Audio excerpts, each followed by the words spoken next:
Hello बच्चों। So the question is if we observe the single slit Fraunhofer diffraction with wavelength lambda and slit width d, the width of the central maxima is 2 theta. Okay, and on decreasing the slit width of the same lambda is, so first of all we know that जब हम single slit experiment की बात करते हैं या Fraunhofer experiment की बात करते हैं तो क्या होता है। फ्रॉनहोफर ने क्या किया था, आपको ध्यान हो, ये हमारा एक मान लीजिए लेंस है।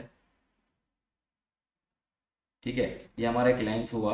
ये लेंस इसलिए लिया गया क्योंकि यहाँ पे जो सोर्स है बहुत उसके फाइनाइट डिस्टेंस पे रखा हुआ होता है, तो इससे जो आने वाली लाइट रेज जो है वो कुछ इस तरह से आएगी। तो इनको एक प्लेन वेफर बनाने के लिए मैंने यहाँ पे एक कॉन्वेक्स लेंस यहाँ पे रख दिया है। अब लाइट वेव जो है जहाँ से पास होगी, तो ये हमारा स्लिट से जब पास हो रही है लाइट वेव, एक्चुअली जब इससे पास होगी तो यहाँ पे इनका क्या होगा, बेंडिंग होगी, और स्क्रीन पे जाके हमें इनका क्या मिलेगा, स्क्रीन पे जाके हमें इनका पैटर्न मिलने वाला है। तो जैसे इनका पैटर्न मिलेगा तो हम देखेंगे कि यहाँ पे भी हम एक क्या लगाते हैं, लेंस क्रिएट करते हैं ताकि जो इनका पैटर्न हमें मिले वो कैसा मिले, एक पर्टिकुलर पॉइंट पे मिल जाए।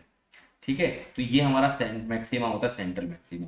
कुछ लाइट वेव्स ऐसी भी जाती है क्योंकि हमें पता है कि डिफ्लेक्शन के अंदर क्या होता है, लाइट वेव्स उस ऑब्स्टेकल से क्या हो जाती है बेटा, बैंड हो जाती है, और बैंड होने पर एक नया पैटर्न मिलता है, उसको हम डिफ्रेक्शन बोलते हैं। तो सिंगल स्लिट एक्सपेरिमेंट में या single slit Fraunhofer diffraction pattern के अंदर अगर कोई लाइट वेव, इसकी वेवलेंथ लैम्डा है और स्लिट की जो विड्थ है इसको अगर मैं डी कंसीडर कर रहा हूँ, तो हमें पता है कि जो सामने की तरफ, जो स्क्रीन के ऊपर, जो स्क्रीन के ऊपर हम बोले,